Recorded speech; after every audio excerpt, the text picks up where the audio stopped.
ಪರಮೇಶ್ವರ ಮಾಡೋದೆಲ್ಲ ಅವಾಂತರ.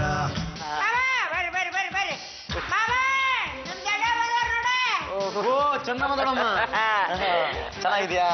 ಚೆನ್ನಾಗಿದ್ದೀನಪ್ಪ ಪರಮ, ಚೆನ್ನಾಗಿದ್ದೀಯನೋ? ನಾನ್ ಚೆನ್ನಾಗಿದ್ದೀನಿ. ಪ್ರಯಾಣ ಆಗಿತ್ತು? ಚೆನ್ನಾಗಿತ್ತಪ್ಪ.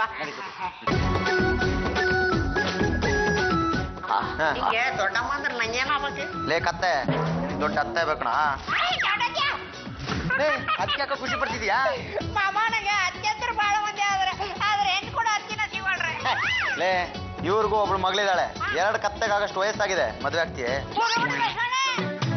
ಬರೋ, ನಾನು ಹೋಗ್ಬರ್ತೀನಮ್ಮ. ಹುಷಾರಾಗಿ ಹೋಗ್ ಬನ್ನಿ ನನ್ ರಾಜ. All the best. Miss you. ಏನೋ ಮರ್ತು ಬಿಟ್ನಲ್ಲ. ಏನ್ ಮರೆತ್ರಿ? ಲೇಟ್ ಆಗಿ ಬಂದ್ರೆ ಮನೆಗ್ ಸೇರ್ಸಲ್ಲ. ಅರ್ಥ ಆಯ್ತಾ ನನ್ ಕಂಬಳಿ ಹುಳ? ಅರ್ಥ ಆಯ್ತು ನನ್ನ ಕರಿಕುರಿ ರಗ್ಗೆ. ಏನಿದೆಲ್ಲ? ಹಾರು ಪರಮ ಹೋದ್ನಾ? ಈಗ ತಾನೇ ಹೋದ್ರು ಅತ್ತೆ. ಅದೇನೇ ಅವ್ನ ಹಾಗೆ ಮಾತಾಡ್ತಾ ಇದ್ದೆ? ಪ್ರೀತಿಯಿಂದ ಸಲ್ಗೆನ ಮಾತಾಡಿಸ್ತಾ ಇದ್ದೆ. ಗಂಡನ ಹಾಗೆ ಗೌರವ ಇಲ್ಲದೆ ಮಾತಾಡ್ತಾರೇನೆ? ಪತಿಯೇ ಪ್ರತ್ಯಕ್ಷ ದೈವ ಅಂತಾರೆ. ಗಂಡ ಅಂದ್ರೆ ಏನ್ ಆಟದ ವಸ್ತುನಾ? ನೋಡ್ರಿ ಆಂಟಿ, ಅದು ಹಾಗಲ್ಲ. ಮುಂಚೆಯಿಂದನೂ ಪ್ರೀತಿ ಇತ್ತಲ್ವಾ, ಅದಕ್ಕೆ ಸ್ವಲ್ಪ ಸಲಿಗೆಯಿಂದ ಮಾತಾಡಿಸ್ತಾಳೆ. ನೋಡೆ, ಎಷ್ಟೇ ಸಲಿಗೆ ಇದ್ರು ಅದನ್ನ ಹೊರಗಡೆ ತೋರ್ಸ್ಕೋಬಾರ್ದು. ಅದೇನದು ಕೋತಿಗಳ ತರ ಮುದ್ದಾಡೋದು, ನಾಯಿಗಳ ತರ ಕಚ್ಚಾಡೋದು ಅಂತದ್ ಅವ್ರು ಏನ್ ಮಾಡಿದ್ರು? ಅದೆಲ್ಲ ನಿಂಗೆ ಗೊತ್ತಾಗಲ್ಲ. ಸುಮ್ಮನೆ ಗಂಡಂಗ್ ಗೌರವ ಕೊಟ್ಟು ಮಾತಾಡ್ಸೋದನ್ನ ಕಲ್ತ್ಕೋ.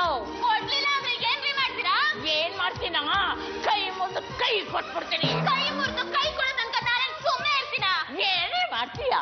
ಕೈ ಕಾಲ್ ಮುರಿದು ಬಿಡ್ತೀನಿ. ಪರಮ, ಅವಳು ನಿನ್ನ ಗೌರವ ಕೊಟ್ಟು ಮಾತಾಡ್ಸಲ್ಲ ಅಂದ್ರೆ ಅವಳು ಕೈ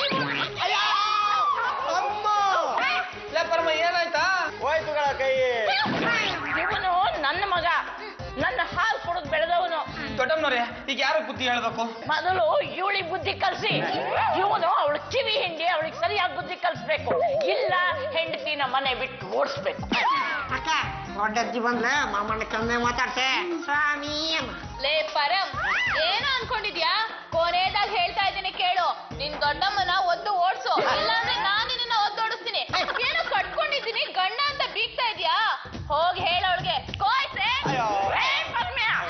ಹೆಂಡತಿಗೆ ಇಷ್ಟೊಂದು ಸಂಖ್ಯೆ ಕೊಡ್ತೀಯನು ನೀನು? ನೀನು ನೆಟ್ಟು ನೋಡ್ಕೊಳಕ್ಕಾಗೋದಿಲ್ಲ ಅವಳಿಗೆ. ನೋಡಮ್ಮ, ಗಂಡ ಹೆಂಡತಿ ನಡುವೆ ವಚನ ವಿಭಕ್ತಿ ಲಿಂಗದ ಅಂತರ ಇರಬಾರ್ದು. ಅದು ಅವ್ರವ್ರ ಇಷ್ಟ. ಅವ್ರವ್ರು ಹೇಗ್ ಬೇಕಾದ್ರೂ ಕರಿಬಹುದು. ನನ್ ಪತಿ ಪರಮೇಶ್ವರನ್ಗೆ ಕಾಲಿಗೆ ಪೆಟ್ಟು ಬಿದ್ದಿದೆ. ಈಗ ಏನ್ ಮಾಡ್ಲಿ? ನೋಡಿ ಅಮ್ಮ, ಅವ್ರ ಕಾಲಿಗೆ ಪೆಟ್ಟು ಬಿದ್ದಿರೋದಕ್ಕೆ ಅವ್ರ ಗ್ರಹಗತಿಗಳು ಸರಿ ಇಲ್ಲ. ಅದು ಭಾನುವಾರ ರಾವ್ ಕಾಲದಲ್ಲಿ ಆಗಿರ್ತಕ್ಕಂಥ ಘಟನೆ ಇದು. ಅದಕ್ಕೆ ಅರಳಿ ಮರ ಸುತ್ತ ಕುಂಟ ಸೇವೆ ಮಾಡಬೇಕು. ಅಂದ್ರೆ ಅರಳಿ ಮರನ ಕುಂಟ ಸುತ್ತಬೇಕು. ಆಮೇಲೆ ನೋಡಿ ತಾಯಿ, ಎಲ್ಲ ಸರಿ ಹೋಗುತ್ತೆ. ಆಯ್ತು ಶಾಸ್ತ್ರಗಳೇ, ಕುಂಟ ಶಾಸ್ತ್ರನ ಮಾಡಿಸ್ತೀನಿ.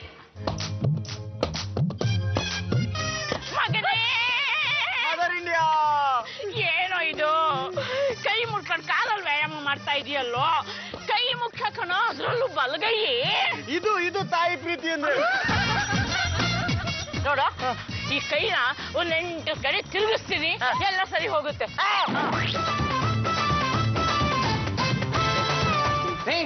ನಿಮ್ಮಿಬ್ಬರಿಗೂ ಮಾಡೋದಕ್ಕೆ ಏನ್ ಬೇರೆ ಕೆಲಸ ಇಲ್ವೇನ್ರಿ? ಪಾಪ ಅಮಾಯಕ ಬಾಲ್ಕನಿಗೆ ಈ ರೀತಿ ನಡೆಸ್ಕೊಳ್ಳೋದು ನೀವು.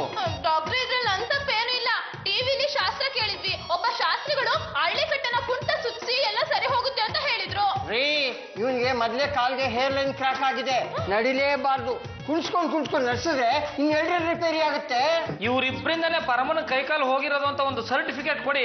ಇವ್ರಿಬ್ರನ್ನ ತಗೊಂಡೋಗಿ ಜೈಲ್ಗೆ ಹಾಕಿಸ್ತೀನಿ. ಇಲ್ಲಿ ಬಂದು ನಾನ್ ಜೈಲ್ಗೆ ಹೋಗೋಗಾಯ್ತಲ್ಲಪ್ಪ. ನಾನು ಊರ್ಗೆ ಹೋಗ್ತೀನಿ. ನಾನು ಹುಬ್ಬಳ್ಳಿಗೆ ಹೋಗ್ತೀನಿ. ಇವ್ರ ಕೈಕಾಲ್ ಸರಿ ಹೋದ್ಮೇಲೆ ನಾನು ಬರೋದು.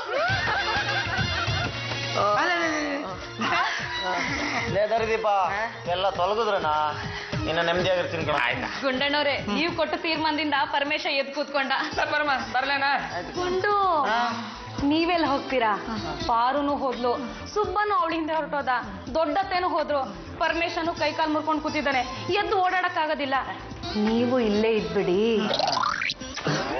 ಹಬ್ಬದ ಅಡಿಗೆ ಮಾಡಿಬಿಡಿಸ್ತೀನಿ. ಪಾರ್ವತಿ ಪರಮೇಶ್ವರ